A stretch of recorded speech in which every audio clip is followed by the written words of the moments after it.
buenas amigos, sean todos bendecidos una vez más. Este es su programa Fe y Razón, un programa que tiene que ver con el análisis de temas históricos, sociales, científicos, pero sobre todo fundamentados en la palabra de nuestro Señor Jesucristo.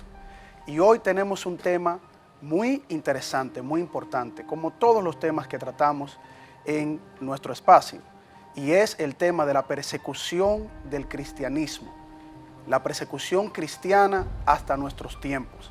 Y para esto tenemos como invitado muy especial al pastor Víctor Medina, quien nos estará ayudando a hacer un análisis profundo, histórico, de lo que tiene que ver con lo que ha sido históricamente la persecución de nuestros hermanos cristianos en la historia del nacimiento del cristianismo. Víctor, muchas gracias. Gracias por permitirme estar aquí, a ti, a la audiencia, a usted que está en su casa, gracias por sintonizarnos en esta hora.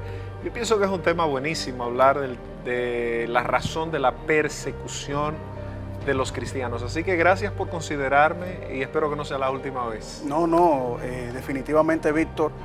Yo quiero hacer vamos a decir, un considerando de tu persona. Yo te he visto durante muchos años que tú eres un defensor de la fe, que tú has salido a los medios seculares a establecer la defensa de la palabra de nuestro Señor. Y así, tú has sido, vamos a decir, sin ánimo de vanagloriarnos, un referente para los jóvenes. Tú empezaste muy joven a salir en medios de comunicación, a establecer defensa, a explicar de manera histórica lo que se refiere al cristianismo, y eso es muy importante, Víctor. Por eso hemos querido compartir contigo. Bueno, te agradezco y a la audiencia también que nos ha dado seguimiento en los años. Yo puedo decir que ha sido la gracia de Dios. Así es. Hace muchos años, sí, de una forma sin proponérnoslo, nos consideraron para ciertos espacios de audiencia nacional.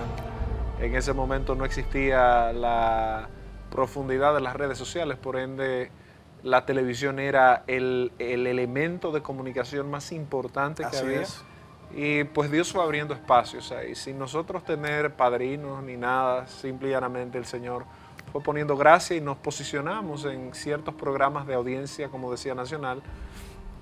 Y fue una gracia de Dios y ha sido, ¿verdad? El curso en la comunicación nunca me propuse estudiar eso. Y Dios en su soberana gracia lo ha permitido. Así que te agradezco tu consideración y hablaré con mi ánimo y con mi ego de que no se lo crea mucho y de que siga aplastado un poquito. Gracias, Carlos. Víctor, la persecución cristiana en la historia, ¿cómo nosotros podemos hacer una introducción? ¿Cómo pudiéramos abordar este tema? Yo pienso que el contexto del cristianismo o el parto del cristianismo, Justo González, un historiador que es para mí un ícono de la historiografía cristiana, justo en su libro Historia del Pensamiento Cristiano, aquel famoso libro de 3 tomos que después se lanzó un tomo completo y hay un tomo reducido, el primer capítulo es la cuna del cristianismo. Desde el enfoque de cómo viene el logos y se conjuga con la realidad del hombre. Ahora, pensemos un poco, y le tomo prestado a Justo el concepto de la cuna del cristianismo, desarrollándolo yo desde otro punto de vista. ¿Cómo nace el cristianismo? El parto de Jesús es un milagro en medio de una persecución. Así es. Tú te das cuenta que Herodes anda buscando a estos infantes y hay una persecución de la máxima autoridad. Es bueno resaltar el impacto que tenían los Herodes. No eran personas muy queridas dentro de los judíos porque eran personas muy helénicas, muy helenistas, eran personas con un pensamiento mucho más desarrollado, cabe decir, que la Palestina de la época, dado que los judíos que se quedaron o que volvieron con Nehemías y ese grupo de Esdras y ese grupo de judíos que se quedaron en Palestina tuvieron un pensamiento muy palestiniense. Me explico, un pensamiento muy rural, muy religioso. Los que se quedaron en Alejandría, después de la diáspora, fueron judíos que fueron más prósperos económicamente, fueron judíos que tuvieron un pensamiento más cosmopolita, más amplio, más helénico. Así es. Por la razón de que se quedan en aquel momento la capital del imperio del mundo, o sea, Babilonia. Y cuando este imperio cae, pues ese pensamiento enriquecido se queda ahí. Luego se mezcla cientos de años más tarde con el mundo griego. Viene Alejandro Magno y conquista, y viene el pensamiento de Grecia y conquista. Entonces ese pensamiento fue infundiéndose sobre este grupo de personas. Y tú tienes el parto de Jesús, tienes a los Herodes, esta persecución, había cierta cábala, cierto misticismo, estos magois o estos reyes, estos sabios de Oriente. Y tú dices, bueno, el cristianismo nace bajo la manga o bajo la camisa de la persecución. Después de ahí, tú comienzas a ver que Jesús es perseguido en su ministerio por los principales líderes religiosos de la época. Estos son detalles minuciosos que generalmente la historia te habla de las 10 primeras persecuciones. Sí. Generalmente se secciona desde ese punto de vista, pero cuando tú te vas a la historiografía bíblica y tú comienzas a atar cabos, tú dices, bueno, nace en medio de una persecución, su infancia es en medio de una persecución, su ministerio recibe una persecución de los principales líderes religiosos de la época.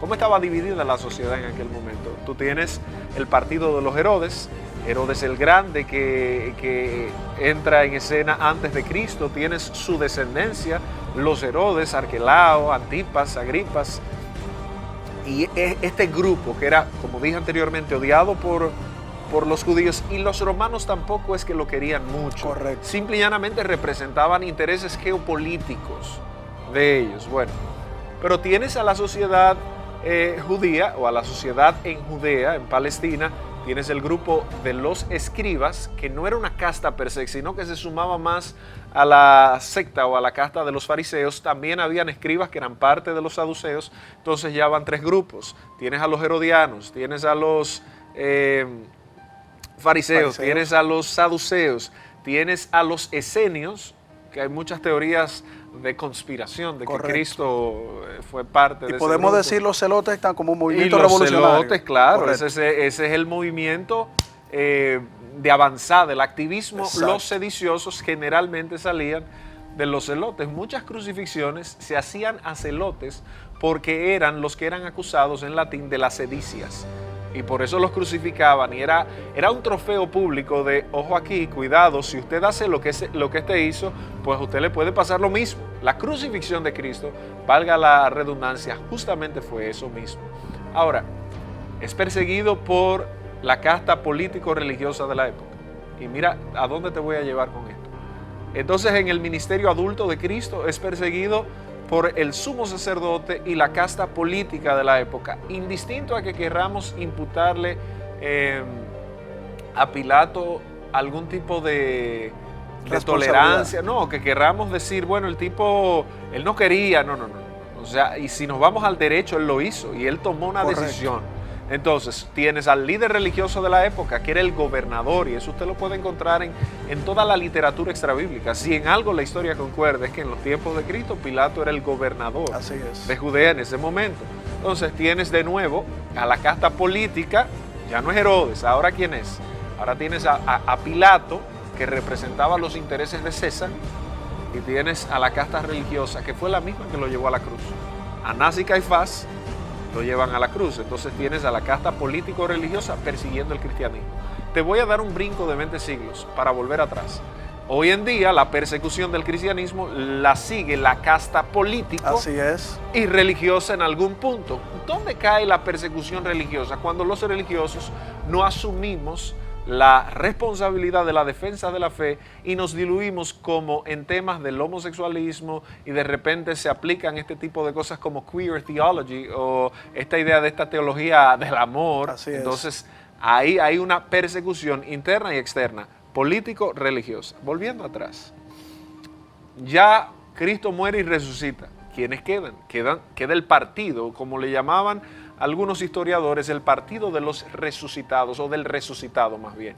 Tú te topas con jeroglíficos como el de Pozzoli, que fue descubierto. Aquí tienes a un hombre tallado en piedra con la cabeza de un burro. Y este jeroglífico usted lo puede buscar en Google, aparece fácilmente. El jeroglífico de Pozzoli representaba la burla que Roma hacía hacia el hombre que decían, bueno, fue crucificado con cabeza de asno, y eso simple y llanamente hacía alusión a la entrada de Jesús Exacto. a Jerusalén. Esa historia no se interpreta muchas veces bien, porque parecería ser vista desde el acto de la humildad. Y aunque Cristo fue eternamente humilde y sumamente humilde, Cristo entró como entraba David en algún momento cabalgando sobre un asno. Cristo estaba diciendo, el rey está entrando, no necesariamente, no fue tan humilde que no entró en un caballo blanco, Claro, como mucha gente dice. claro. No, no. Y que era una parte de la proyección de la profecía que se daría. Exactamente. El sermón sobre la montaña es exactamente, yo estoy por encima de lo que Moisés hizo sobre el monte de Horeb, yo soy el que dicta. Fíjate que Mateo termina recogiendo y diciendo, lo hace como el que tiene autoridad. O sea, la gente decía, Así enseña es. como el que tiene autoridad. Está diciendo, yo estoy por encima de la Torá, porque Cristo cambia el sentido. Cuando dice, ustedes oyeron, mas yo les digo. Ningún rabino en la tradición talmúdica y midrásica había hecho eso. Ahora, viene la persecución del partido de los cristianos. ¿Quién manda a matar a Santiago? El partido de los Herodes. Herodes manda a matar a Jacobo. Josefo recoge la muerte de Jacobo, el hermano de un tal Crestus o Cristo. Así es. ¿Verdad? Lo vemos en Antigüedad de sus días. Tú comienzas a ver esta persecución. Vemos en Hechos de los Apóstoles que uno de los principales apóstoles también era un perseguidor de la iglesia. Y dice, yo tenía carta de los principales religiosos, Hechos capítulo 8, y viene la persecución y la diáspora que se da hacia Samaria. Ahí tú tienes el capítulo 9, la conversión de Pablo, camino a Damasco. Bueno, estás viendo la línea que va político-religiosa en la persecución de los cristianos. Tú te mudas un poquito más adelante en la historia y te paras en el año 64. Y el cristianismo ha cobrado forma. Hay que destacar esto, que uno de los principales perseguidores del cristianismo fue fue el judaísmo. Correcto. ¿Por qué? Tú tienes dos partidos. Ahora hay un partido que nace, que es el partido de los nazareos, que era el partido del resucitado. Y este partido nace y tú dices, ok, oh wow. Los judíos dicen, nosotros no somos de ese grupo. Y se distancian. Y fíjate que en toda la literatura bíblica, ¿cuál es el principal partido opositor del nazareísmo, del cristianismo? Los judíos, los judaizantes, le hacían la contra al apóstol Pablo al nivel tal que violentaban leyes de las de ellos, e incitaban vil y gravemente a la multitud para estropear la predicación. Lo hacían con sus motivaciones. Así es, así es. Mira, en esta introducción que tú diste, nosotros entonces pudiésemos concluir en esta primera parte, Víctor, de que el cristianismo nace con el sello distintivo de la persecución hacia la verdad de Cristo. Totalmente. Y hacia la persona de Cristo. Y hacia la persona de Cristo. Todo lo que representa nuestro Señor Jesucristo. Nace bajo la persecución de la persona de Cristo, del mensaje de Cristo y luego de la iglesia que Cristo fundó. Muy interesante, Víctor.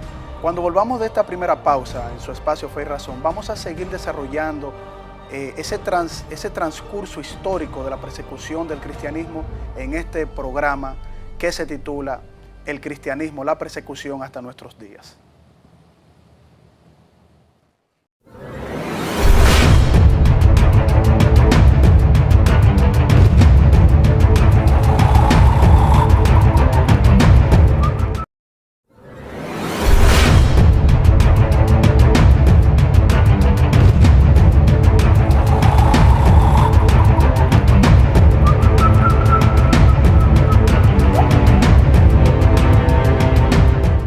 Bien, continuamos en su espacio Fe y Razón y estamos tocando un tema muy importante, interesante, que todo cristiano debe de tener y reflexionar en aras de conocer la historia del cristianismo, en aras de conocer incluso lo que estamos viviendo en estos momentos, vamos a decir de una época postmoderna, la persecución de nuestros hermanos cristianos en el tema que estamos desarrollando con nuestro hermano, el pastor Víctor Medina. Víctor, tú nos decías en el primer bloque que podemos considerar el nacimiento del cristianismo bajo una persecución hacia la figura de Cristo y a su mensaje. Sí, y hacia su iglesia. Y hacia su iglesia, obviamente. Y precisamente partiendo ya de la conformación de la iglesia, luego de la resurrección de nuestro Señor Jesucristo, como también podemos ver de manera histórica lo que presenta el libro de los Hechos, luego del día de Pentecostés, ¿no? Cuando ya de manera sistemática, podemos decir, el cristianismo sale a la calle ya a proclamar ya de lleno, de una manera comprometida, 100%, los apóstoles predicando el Evangelio en Jerusalén y luego yéndose hacia todo el Mediterráneo. Sale a predicar este mensaje sin una estructura eclesiástica. Exactamente, por eso digo de manera sistémica. Y sin un divorcio del judaísmo. Tú te Sí. topas con un Jacobo que era un judío acérrimo. Mira que Pablo no había aparecido en escena todavía.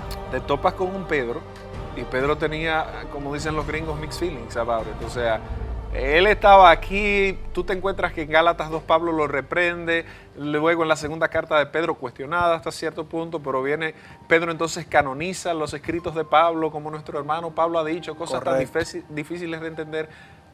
¿Por qué apunto esto? La iglesia fue creciendo, el movimiento del nazareísmo fue creciendo vertiginosamente, más desestructuradamente. Cuando tú lees las epístolas paulinas, tú te das cuenta de la lucha de poder que había en las iglesias locales y de la antiestructuración, al punto de que en Corintios, la primera carta a los Corintios, capítulo 14, Pablo le escribe: hágase todo decentemente y en orden. Sin embargo, ese orden nunca se definió. Y por eso tú tienes patrones eclesiológicos todavía vigentes que tú no puedes decir que está ni bien ni mal. Si tu iglesia es episcopal, ¿por qué podemos decir que está mal? Si es congregacionalista, ¿por qué hay que decir que está mal? Es un buen punto. Si es monopastoral, ¿por qué debemos decir que está mal? Entonces, cuando Pablo viene y dice, bueno, la selección de los obispos va a ser así, es porque la iglesia que pastoreaba Timoteo, si tú lees la primera epístola, la iglesia que pastoreaba a Timoteo y la segunda epístola tenía problemas serios. Había una lucha de poder entre la figura femenina y la figura masculina. Correcto. Yo no voy a entrar en eso porque entonces no podría... No, y eso sería otro programa de otro análisis. Programa, eso es para que me inviten. Pero, sí. pero el tema es que no había una estructura de tal iglesia. O sea, esta gente, ¿a dónde hacían vida común? Cerca del templo de Jerusalén. Por ende, estos primeros cristianos no tenían claro la idea que Cristo le dice en Mateo 16, tú eres Pedro y sobre ti yo edifico mi iglesia. Ellos estaban planteando una nueva forma de judaísmo. En ese primer momento. En ese primer momento. En el año 90 se da un concilio por el partido de los fariseos, que fue el concilio de Jamnia. Exacto. Ese concilio de Jamnia lo que buscó fue distanciarse radicalmente de los nazareos. Y ahí es que sale el protocanon, o sea, la idea del primer canon que va a desconocer entonces el deuterocanon, que es la Septuaginta o la traducción griega del hebreo. Que no aceptaban los judíos. Que no aceptaba a ese grupo de judíos. Porque bueno, sí. Ese grupo de judíos, ese partido radical legalista, ortodoxo, hiperortodoxo, no lo aceptaba, pero el partido alejandrino sí lo aceptaba. Correcto. Y el partido alejandrino, bueno, tú tienes un filósofo como Filón de Alejandría, que se supone, algunos hablan de Ptolomeo, otros le endilgan a él algún tipo de colaboración con la traducción de la Septuaginta. El tema es que tú tienes un grupo de judíos que sí pensaban en las escrituras como Macabeos, Judith, Tobit, estaban escritas en griego y estaban muy cerca del periodo neotestamentario, cerca de la venida, de la aparición mesiánica. Este grupo se divide, año 90, y se encierra más en su fariseísmo. ¿Cuándo desaparece el fariseísmo? Fíjate que en el año 70 viene la destrucción del templo. El fariseísmo cae en crisis. Gracias a Dios, los saduceos desaparecen, porque su vida gravitaba en torno al templo. Así es. Los fariseos entonces pudieron perdurar un poco más porque ellos, el concepto de donde dos o más se reúnen en mi nombre, ahí yo estaré, eso era una ley, eso lo vemos en la Midrash y lo vemos en los escritos rabínicos, donde dos o más se reúnen, la Torá se hace vida en ustedes, o sea, eran interpolaciones del judaísmo y ellos se fueron haciendo tabernáculos. Los fariseos, hasta que eventualmente ya para el segundo, tercer siglo, esta secta pues desaparece en el orden. Pero tú tienes el cristianismo que va creciendo. A la razón del crecimiento del cristianismo viene el crecimiento de la herejía. Y tú tienes una herejía que ya existía, que la vemos en las cartas de Juan, que es el docetismo, el doqueo, o sea, este grupo que negaba la existencia humana de Jesús. Correcto. Sino que hablaban de la apariencia. Por eso la segunda carta de Juan dice, si alguno viene a ustedes y niega que Cristo haya venido, no le reciban, no le abran la puerta, Por eso hace mucho énfasis la Biblia, sobre todo los escritores del Nuevo Testamento, en la encarnación. O sea, este hombre, para redimirnos por completo, debió haber sido humano por completo. Si no nos hubiera redimido por completo en la cruz del Calvario. Entonces, tú tienes este devenir de eventos. El gnosticismo entonces entra de una forma muy agreste, muy virulenta, con hombres como Marción. Ya esto es en el año 150 por ahí. Evidentemente, años anteriores tú has tenido un hombre como Clemente Romano en el primer siglo, cerca del año 90 por ahí, que comienza a escribir unas reglas de fe. ¿Por qué se escriben las reglas de fe? Porque habían algunos que andaban mal.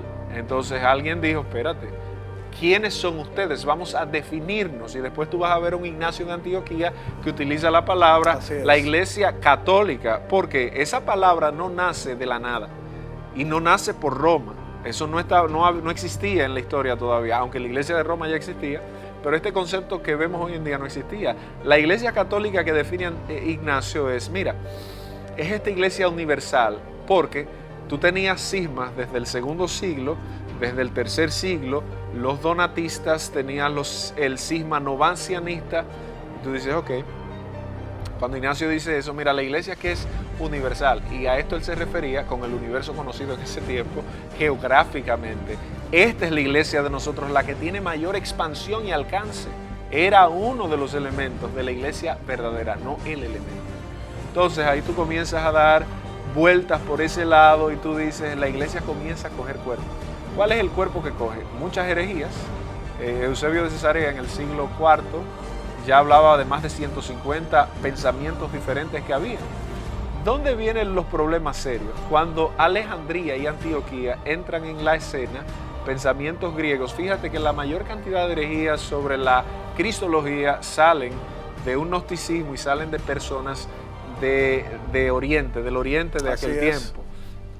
Tienes el valentinianismo, tienes lo de Pablo de Samosata, tienes, ya mencionamos el gnosticismo y muchas derivaciones. Sí, todo ese helenismo griego que se fue entremezclando con ese cristianismo naciente. Justino Mártir, tú lo agarras en el segundo siglo y aunque tiene mucho valor, Justino trató de decir que la inspiración que tuvieron hombres como Platón y Aristóteles era algún tipo de Biblia y trata de hacer una correlación. Así es.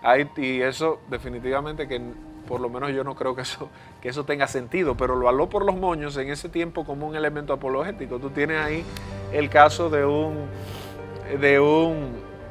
Clemente de Alejandría y de un Orígenes muy cuestionado, pero si algo aportó Orígenes fue la exapla, ¿verdad? Este método crítico de cotejar la Biblia en diferentes lenguajes. La exapla era de 6 columnas donde usted iba viendo el texto.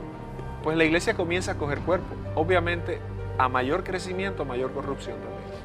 Pero Víctor, vamos a ver, toda esa información que tú nos das magistralmente de una forma histórica, o sea, tú ahí recogiste alrededor de 150 años en esa breve tesis que tú presentas, pero podemos decir entonces, basándonos en eso, de que la persecución cristiana que se da luego de la resurrección de nuestro Señor Jesucristo también va de la mano de esas diferencias de visiones religiosas que se fueron construyendo. Totalmente, yo creo que... O sea, la misma religión forma parte de la persecución. Cuando mencioné en la introducción del partido político religioso, exacto, y me fui al siglo XXI, de cómo los religiosos mismos perseguimos la fe cuando no somos fieles al mensaje.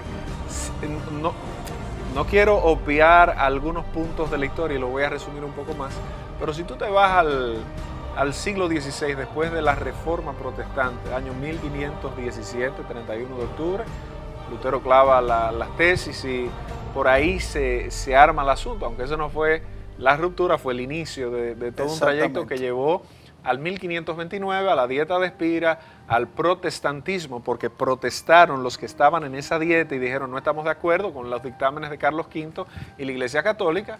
Entonces, desde allá hasta hoy hay cerca de 20.000 confesiones protestantes que se derivaron de eso. Al punto de que cerca del término de la vida de Lutero, ya el luteranismo estaba dividido, el zwinglianismo, Zwinglio y Lutero terminan enemigos, más Lutero de Zwinglio que Zwinglio de Lutero. El calvinismo entra muy abrasivamente. El anglicanismo con Enrique allá en Inglaterra y Tomás Cranmer específicamente, que fue el artífice teológico del divorcio de él, tú dices, ok, ya la iglesia comenzó a implosionar de una manera catastrófica. Había que emanciparse porque habían cosas malas. Definitivamente el papismo era malo y sigue siendo malo porque es un hombre, y la autoridad del Papa nunca estará por encima de la autoridad de la palabra de Dios, y eso fue uno de los puntos insignes de la Reforma. Sin embargo, el dogmatismo que trajo se comió la Reforma. Fíjate que la Contrarreforma del 1545 de Trento, con la ayuda de los jesuitas, fue explosiva y en un margen de 20 o 30 años, básicamente socavó todo el avance geográfico que la Reforma protestante había logrado. Había dado, sí, en la parte de Alemania del Norte. Pero vamos a dejarlo ahí, Víctor, en este bloque. Y cuando volvamos de esta próxima pausa, yo quisiera entonces que lo desarrollemos en función de la visión secular que persigue también el cristianismo, porque claro, tú presentaste una visión ya que iba de la mano de concepciones religiosas dentro del mismo cristianismo incluso. Hermanos, cuando volvamos de la pausa en su espacio Fe y Razón, continuamos con este interesante tema.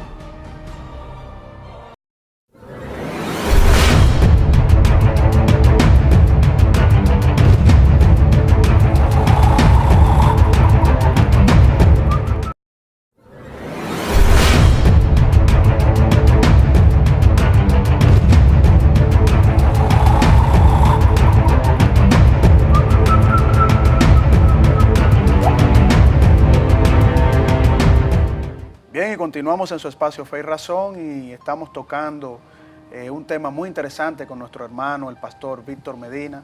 Un tema que yo creo, Víctor, que va a tener varios otros programas más porque son muchas informaciones. Y nos quedamos, Víctor, en la parte de toda esa formación helenística que se fue dando dentro del mismo cristianismo, el ataque dentro del mismo cristianismo, con estas concepciones religiosas y filosóficas que se fueron dando hasta llegar, como tú muy bien dijiste, a la Reforma protestante, ¿no? Y esa separación de la protesta ante una visión, podemos decir, no acorde a la palabra de Dios. No, y una visión más renacentista que cristiana, o sea, más de un papa frívolo como fue León X, que venía de la casa de los Médicis, que eran los dueños de Florencia, que vienen desde Cosimo de Medici y bueno, una serie de elementos. Hay escritos que dicen que el Papa León conocía más de artes, era un tipo fino, déjame decirte, un tipo exquisito, y por eso construye la Basílica de San Pedro. Correcto. Ahora, sin embargo, ¿de dónde salen el estrés de las indulgencias? De que había falta de dinero para terminar la obra.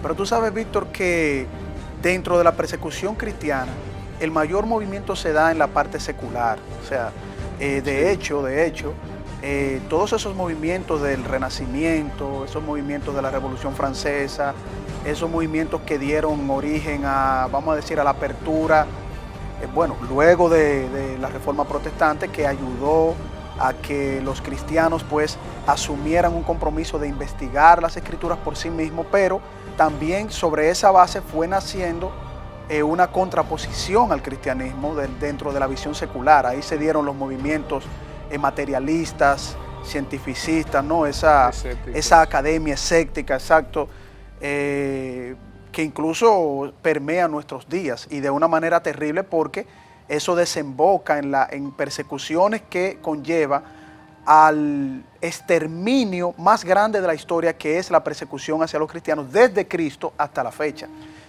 Podemos decir también no solo el exterminio, sino también la parte en donde se discrimina a un grupo específico, porque el grupo más discriminado de la historia sigue siendo el cristianismo, es el grupo cristiano. Bueno, yo creo que los cristianos hemos discriminado muchos grupos en la historia también, tengo que ser objetivo. Exacto, pero no quita que el ranking número 1 lo tengamos nosotros los cristianos. Hay que ver, porque eso ha variado de épocas, o sea, cuando tú te vas a la cacería de brujas, eso era una discriminación loquísima e injustificable, tanto del lado protestante Bueno, de la Inquisición. y del lado protestante. O sea, el protestantismo quemó más brujas que la Inquisición católica. Es cierto. Entonces, salimos de un lado, y cuando tú estudias la historia de un hombre como Calvino, muchas luces teológicas, un hombre de su época, como muchos quieren decir para defenderlo, pero tenía una teocracia peligrosa en algún punto en Ginebra, y mucha gente fue condenada por dogmas, y no había ese espíritu de libertad que tanto le exigimos los protestantes al catolicismo. Entonces, es cierto. La historia, de hecho yo estoy sacando mi libro ahora que se llama ¿Quién secuestró el Evangelio?, donde toco algunos puntos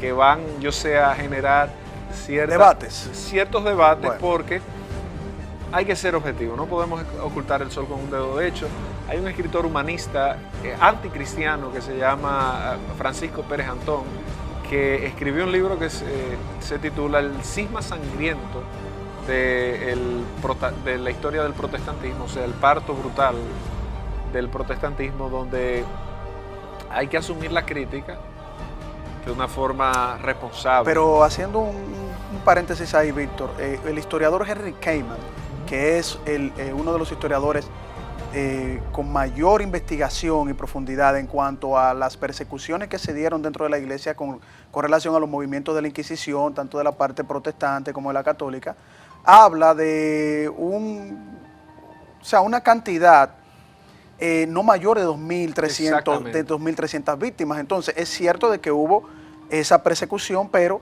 cuando nosotros hablamos de persecuciones dentro del mundo secular, tanto en la parte académica como en la parte de esa persecución material que conllevaba a quitarle la vida a los cristianos hasta el día de hoy, estamos hablando de más de 180 millones estamos hablando desde el momento la salida del cristianismo hasta nuestros días, estamos hablando de más de 180 millones de víctimas. Y estamos hablando de que en las últimas estimaciones estadísticas, vamos a decir, las persecuciones en los países en donde el cristianismo es mal visto, pues nos presentan estadísticas de sobre 80.000 a 100.000 asesinatos a nuestros hermanos cristianos. ¿Tú sabes cuál es mi problema con las estadísticas? Que son muy no estoy diciendo que no, de hecho... obviamente estadísticas no manejadas por nosotros los cristianos, sino por organismos internacionales, la ONU, que tampoco se pronuncian a favor de una defensa directa hacia el cristianismo. Definitivamente que no, pero cuando tú le das un poco hacia atrás en la historia, es muy difícil contabilizar. Por ejemplo, tú lees el libro del padre Fox, de la historia de los mártires, que lo escribe en el siglo, si mal no recuerdo, XVI, y tú le das para atrás a la historia, es difícil contabilizar. Digamos que son muchos. Bueno, y cientos de miles. Contabilizando los estados de ateísmo y comunismo, sí tenemos una buena cantidad ahí. O sea, Mao Zedong en China, 80 millones, en Rusia 25 millones, y ahí sí, entonces nosotros sacamos nuestro... Ahí tú dices, bueno, en ese lado del mundo, porque si tú vienes a este lado del mundo, ¿a cuántos indígenas mató el cristianismo? Entonces, lo que quiero ser es justo desde el lente histórico en el que vemos el tú me das y yo te doy. Porque si nos han discriminado, no es menos cierto que el paganismo ha sido discriminado en algún punto. Así es. Ahora, donde yo voy con esto, tú hablas de la persecución desde el punto de vista filosófico, y yo estoy totalmente de acuerdo contigo ahí. Si tú te remontas al año 64, la primera gran persecución, Nerón manda, supuestamente, no estamos seguros de eso, a quemar un barrio de Roma, aunque mucha gente dice que fue Roma, no fue Roma, fue un barrio de Roma. Exacto. Que se incendia y se le endilga a los cristianos. Tácito hace mención de esto, acerca de este problema. Suetonio también habla un poco, y tú dices, ok, ahí comienza el tema del cristianismo a salir a la lupa, y hay relatos de que Nerón incendiaba o encandecía e iluminaba sus patios con cristianos encerados, y comienzan ese tipo de torturas. Pero Nerón no fue el máximo de los torturadores, no, claro, sin duda. No. Tú tienes a un Marco Aurelio, que era un filósofo. No, porque Nerón solo duró 4 años de gobierno. Pero esas torturas tampoco fueron tan acabadas, había cierta libertad. Claro. Hombres como Marco Aurelio, que fueron filósofos, ese tipo fue un filósofo pagano. Y la pregunta es, cuando tú haces la mención de la filosofía, fíjate que el término ateo se le endilga a los cristianos. El término ateo en un primer momento, claro, se comenzó a utilizar para los cristianos porque ellos no creían en los dioses Incluso romanos. para su persecución. Entonces ahí tú tienes a filósofos paganos como Celso, y tú ves disputas de Celso en el segundo siglo, y tú ves disputas de estos paganos que no entendían la filosofía del cristianismo, y tú ves cartas como la carta de Plinio a Trajano, ¿qué hago? Tú ves apologías como la de Justino Mártir, tú ves apologías interesantes que te alumbran un poco de cómo era la vida de estos cristianos. ¿Dónde yo radico o dónde me voy? Bueno, si tú divides toda la historia sobre persecuciones y la traes hasta hoy, tú tienes la persecución de Roma, el imperio político, uno de los imperios más relevantes que ha tenido el mundo, no pudo vencer a la iglesia. Tertuliano en el segundo siglo decía que la sangre de los muertos era semilla de cristianos, o sea, la sangre de los mártires era semilla de cristianos. Y los mismos filósofos paganos decían, no los martiricen porque lo están haciendo héroes. Y eso comenzó a sumar tantos adeptos porque era una fe que estaba dispuesta a entregar. De hecho, una de las divisiones internas en la iglesia vino con los temas de los lapsis. Los lapsis eran los que no sufrían el martirio, se iban y volvían. Entonces ahí vino toda una controversia y vino uno de los cismas entre el de Cartago y compañía. Decían, espérate, o sea, ¿los vamos a readmitir o no? Pero bueno, esos son detalles internos. El tema es que tú te vas ya a el mundo después de la caída de Roma en el 476 queda aturdido, luego vienes con un poquito de luz con Carlomagno en el siglo IX y Alcuinio de York, que era el asesor religioso, el obispo de Carlomagno. Entras luego con el paso del escolasticismo, la fundación de universidades que eran escuelas catedralicias. Ahí tú tienes la Universidad de Lund, Bolonia, Salamanca, claro, Oxford, París, o sea, la Sorbona. Todas son universidades que fueron fundadas por el catolicismo de la época.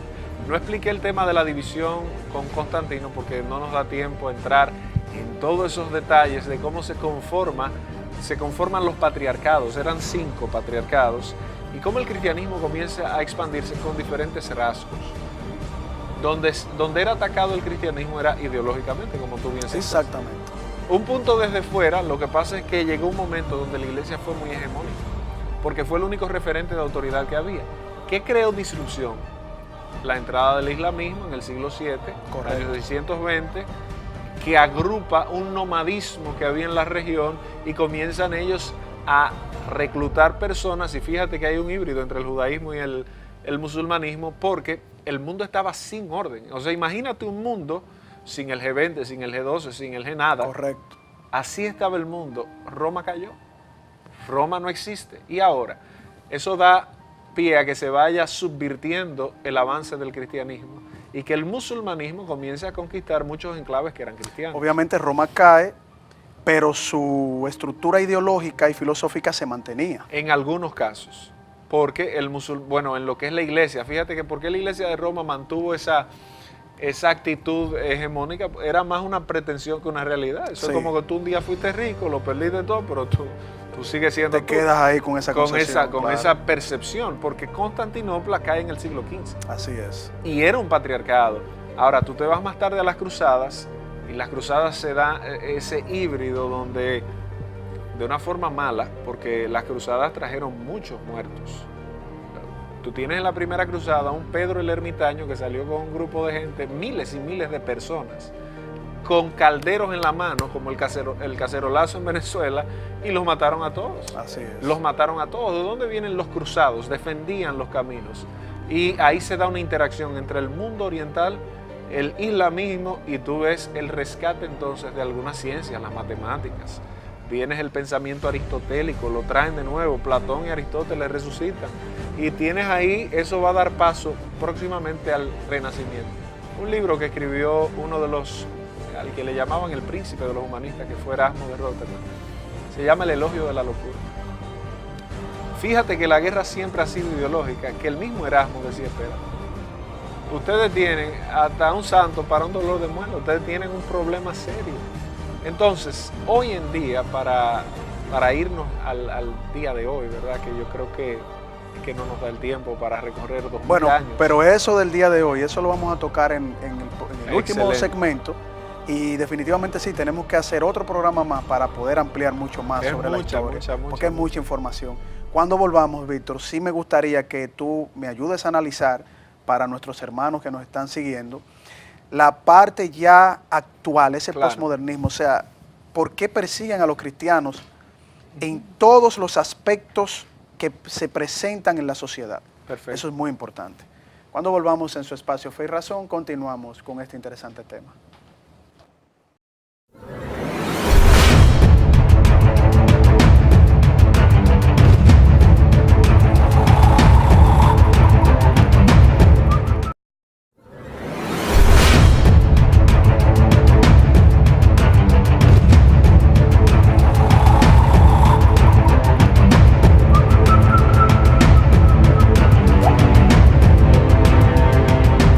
Bien, y continuando en su espacio Fe y Razón, seguimos compartiendo con nuestro hermano y amigo, el pastor Víctor Medina, quien nos ha dado, vamos a decir, cátedra. Yo me he quedado muy complacido con informaciones que voy a repasar de que llegue a la casa, Víctor. Claro. Son muchas informaciones y creo que vamos a continuar expandiendo estos programas, no tanto en este tema como en muchos otros, para que tú nos Claro, ayudes con mucho gusto. a fortalecer el conocimiento de la palabra de Dios y su historia. Para mí la historia siempre ha sido el elemento cardinal, ha sido mi especialización a nivel de estudios No, y que académicos. tenemos que conocer la historia. Si no Claro. conocemos la historia, no podremos defender muy bien la fe. No, y no puedes predecir algunas cosas del futuro. Tú Así sabes es. que el sol va a salir mañana porque tiene, desde que tú eres persona, ser humano y naciste saliendo. O sea, sería Así una es. catástrofe que mañana no sale. Entonces, si algún elemento de predicción tenemos, es mirar atrás. Así lo que es. muy poco hacemos. Y hoy en día, tu pregunta antes de la pausa es, bueno, ¿qué hacemos con la posverdad? ¿Qué hacemos con la posmodernidad? ¿Qué es esto y con qué se come?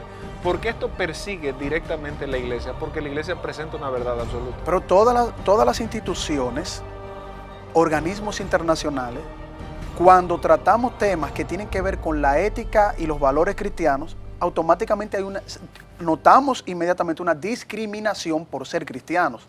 Esto le sumamos a las persecuciones que se dan en más de 50 países, en donde por el simple hecho de tu ser cristiano, tú puedes morir junto a toda tu familia. Entonces, ¿cómo nosotros podemos analizar Yo creo que aquí esto? hay dos cosas. Una cosa es, en la mayoría de países donde se da ese tipo de persecución, son persecuciones religiosas. Sí, claro. Entonces, eso hay que verlo desde un matiz teológico, puramente. O sea, si fuera lo contrario, tú te das cuenta de que hay países que a los musulmanes no le permiten mucho, porque son países cristianocéntricos. Entonces, yo no entraría tanto en ese debate teológico porque está viciado por un pensamiento religioso. Así Ahora, es, así es. cuando tú te vas al tema ideológico, que es el debate de las grandes organizaciones, entonces ahí tú tienes que hablar de una gran deshonestidad intelectual y de una cobardía, mira, de una cobardía de lado y lado, porque lo que se presupone es que los creyentes, su defensa responde a un argumento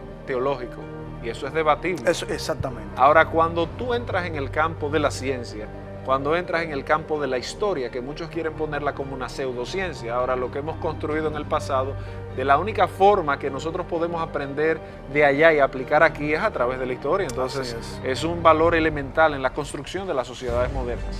Cuando tú vas a la aplicación y a la concepción de lo que hoy llamamos ciencia, tú tienes que decir, bueno,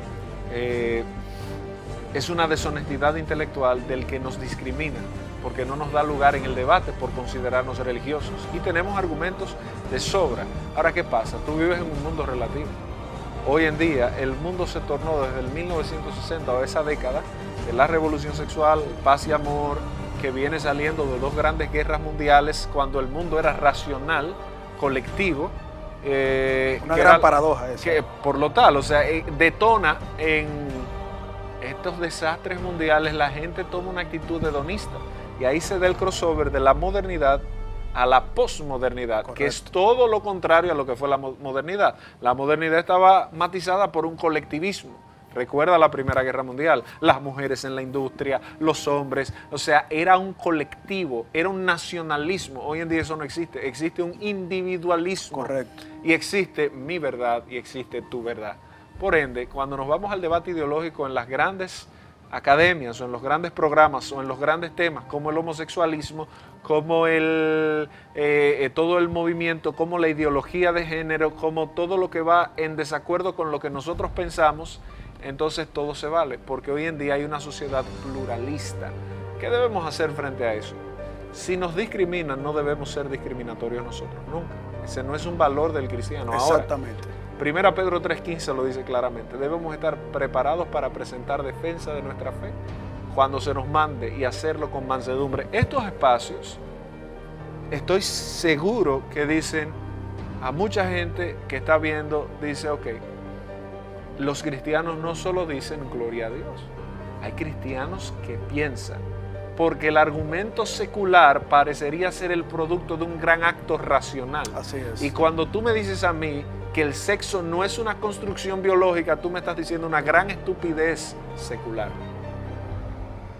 Pero como somos cristianos, parecería que nosotros decimos varón y hembra los creó Dios. Esa es la derivación teológica. Pero cuando tú vas a la derivación anatómica de esa verdad, y a la derivación biológica, y a la derivación genética, tú tienes que concluir que la teología está muy atada, en este caso, a la biología y a la ciencia. Así es. Entonces, es un tema de presentar defensa de la fe. Yo creo que si ya estamos cerrando, yo sé que bordeamos muchos temas y es apasionante hablar de la historia, pero yo creo que hay una responsabilidad de parte nuestra y es cada día estudiar más la palabra. Pero yo te tengo una pregunta, Víctor, en función de todo lo que tú nos has explicado. ¿Tú ves esa persecución que se dio en el primer momento del nacimiento de nuestro Señor Jesucristo con la misma intensidad, el mismo denuedo, el mismo interés de aquellos que adversan la cosmovisión cristiana en estos tiempos? Totalmente. Yo veo la simetría entre el poder político. Fíjate que el poder político está minado por el tema económico. Los principales lobistas de los movimientos LGBTQI, de los movimientos materialistas, de los movimientos feministas que no necesariamente convergen dentro del movimiento homosexual, tú dices, hay una agenda que está soportada por la economía. Recientemente vamos a ver ahora que la parada de dominicanos en Estados Unidos se le va a dedicar a los homosexuales o al movimiento LGBTQI. Sí. Y tú dices, ok, eso no representa... Es un privilegio. Pero no representa los valores del pueblo Correcto. dominicano. Sin embargo, quien fondea eso es una persona que está haciendo una acción básica de mercadeo para difundir su mensaje, algo que viene desde la década de los 80 con el libro After the Ball. Entonces, ahí está el detalle, ahí está el tema. Bueno, Víctor, ha sido un placer inmenso que tú estés compartiendo con nosotros. Yo sé que los hermanos de Fe y Razón han disfrutado mucho de tu explicación. Tú fuiste muy objetivo, o sea, me quedé concentrado pensando en todo lo que tú decías, cosas que tú mismo me llegaste a rebatir, me pusiste en la línea objetiva. Eso es lo que tenemos que hacer los cristianos, ser objetivos con la historia sin dejar de reconocer nuestro compromiso con la palabra de Dios. Claro, no, gracias por la invitación y a la audiencia. Y esperemos que se repita, Víctor. Con gusto, para mí es un privilegio. Señores, ha sido un placer una vez más haber compartido con todos ustedes en este su espacio Fe y Razón. Dios les bendiga y será hasta la próxima.